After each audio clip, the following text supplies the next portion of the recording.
Hello दोस्तों, हमारे name is D के चैनल पे आपका स्वागत है।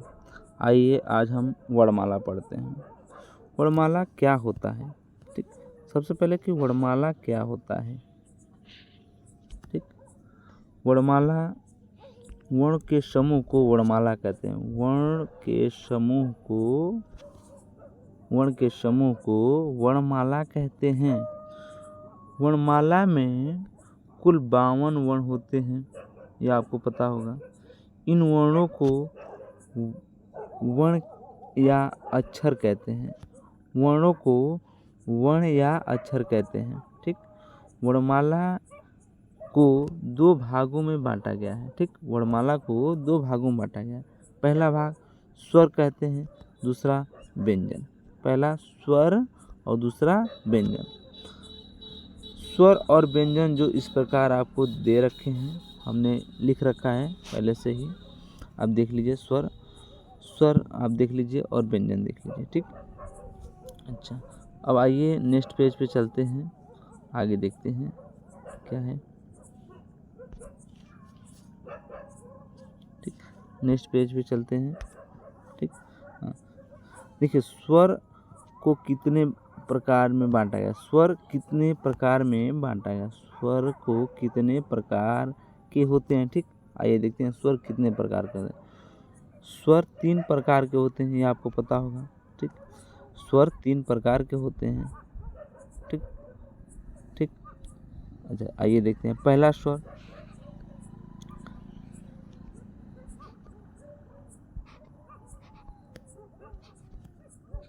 ठीक, पहले स्वर से मूल स्वर होता है। पहले स्वर मूल स्वर, जिसे हास्य स्वर भी कहते हैं। ठीक, उसके बाद दूसरा स्वर आता है दीर्घ स्वर। दूसरा स्वर दीर्घ स्वर। ठीक, और तीसरा स्वर संयुक्त स्वर। तीसरा स्वर संयुक्त स्वर।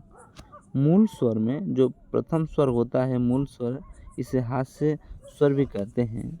वो उसमें वर्णों की संख्या 4 होती है। इसमें 4 स्वर होते हैं। इसमें दीर्घ स्वर में वर्णों की संख्या 3 होती है, जो इस प्रकार आपको दे रखा है।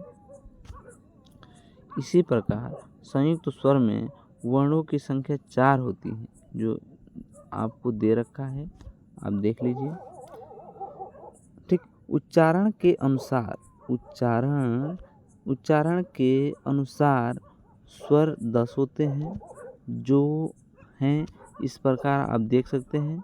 ये 10 वो स्वर हैं जो उच्चारण करते समय आते हैं। ये उच्चारण करते समय ही ये 10 स्वर आते हैं। इसमें री हट जाता है। इसमें री जो हो, री नहीं होता है।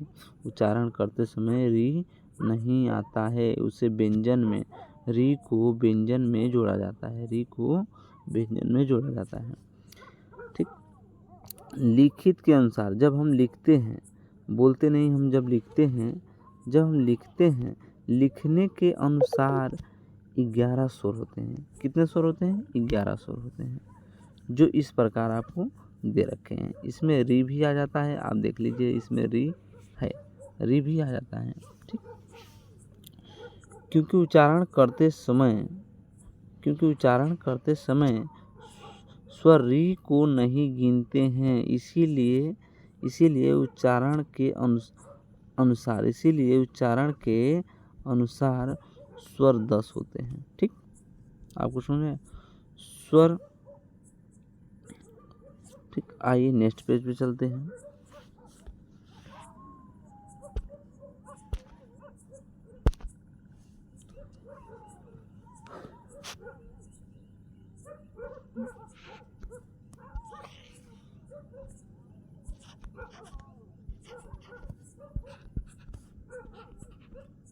देखिए, व्यंजन कितने प्रकार के होते हैं। व्यंजन को कितने भागों में बांटा गया है। व्यंजन को 4 भागों में बांटा गया है, जो इस प्रकार हैं। पहला मूल स्वर, दूसरा उच्छित स्वर, तीसरा, पहला मूल स्वर होता है, दूसरा उच्छित स्वर होता है। व्यंजन को 4 भागों में बांटा जाता है। व्यंजन को कितने भागों में बांटा जाता है? 4 भागों में। व्यंजन के 4 भागों में बांटा जाता है। ठीक, पहला व्यंजन होता है मूल व्यंजन, जिसे मूल व्यंजन कहते हैं। दूसरा व्यंजन होता है उक्षिप्त व्यंजन। ठीक, दूसरा व्यंजन उक्षिप्त व्यंजन। तीसरा व्यंजन जो होता है वो संयुक्त स्वर क्षर व्यंजन होता है, संयुक्त क्षर व्यंजन। तीसरा व्यंजन संयुक्त क्षर व्यंजन। और चौथा व्यंजन अयोगवाह व्यंजन होता है। मूल व्यंजन में व्यंजनों की संख्या, वर्णों की संख्या जो होती है 33 होती है, 33। मूल व्यंजनों में वर्णों की संख्या या अक्षरों की संख्या 33 होती है, जो इस प्रकार आप देख सकते हैं। यहाँ से यहाँ तक जो आप इस प्रकार देख सकते हैं, कुल 33 हैं, आप काउंट करके देख सकते हैं। ठीक, दूसरा व्यंजन उक्षिप्त व्यंजन। उक्षिप्त व्यंजन में वर्णों की संख्या 2 होती है, जो आप इस प्रकार देख सकते हैं। इसमें ये नीचे बिंदी लगाना भूल गए थे, आप देख लीजिए, इसमें बिंदी होता है नीचे, जिसे उक्षिप्त ही व्यंजन कहते हैं। ठीक, अच्छा, आइए तीसरा व्यंजन देखते हैं, संयुक्त स्वर व्यंजन। तीसरा व्यंजन संयुक्त क्षर व्यंजन। ठीक, संयुक्त क्षर व्यंजन में जो 4 होते हैं, आप इस प्रकार देख सकते हैं। ठीक, संयुक्त क्षर व्यंजन इसलिए कहते हैं क्योंकि ये दो व्यंजनों से मिलके बना होता है। एक व्यंजन ये और दूसरा व्यंजन ये 2 व्यंजनों से मिलके बना होता है, इसीलिए इसे संयुक्त क्षर व्यंजन कहते हैं। ठीक, आधा क है और ये श, इसीलिए छ बनता है। अच्छा, आइए अब देखते हैं अयोगवाह व्यंजन। चौथा व्यंजन अयोगवाह व्यंजन। अयोगवाह व्यंजन 2 होते हैं। अयोगवाह व्यंजन 2 होते हैं, जो आप इस प्रकार देख सकते हैं, अंग और आह। ये 2 अयोगवाह व्यंजन होते हैं, अंज और आह। चलिए ठीक है भाई, धन्यवाद, थैंक यू।